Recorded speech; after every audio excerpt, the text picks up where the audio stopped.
Was a study that was used to predict distribution in relation to soil, climate, and vegetation factors, and the importance of potential contributions of produce to soil processes and above ground plant productivity. So they focused on a few questions that were: what are the dominant protists found in soils? What are the habitat preferences of these dominant protists, taxa, and functional groups? How predictable is the composition of soil protists in communities across large spatial scales and environmental gradients?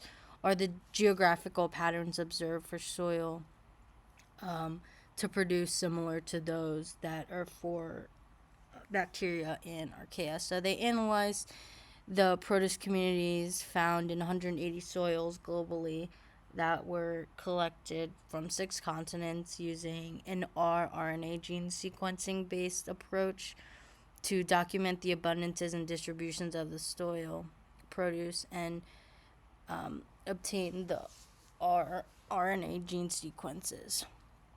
So we can see here that this one, we're looking at the relative abundance based on the protist taxonomal groups.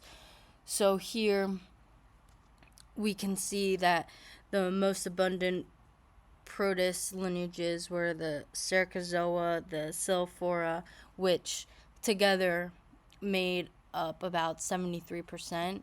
So we can see here that they make up a pretty good bit.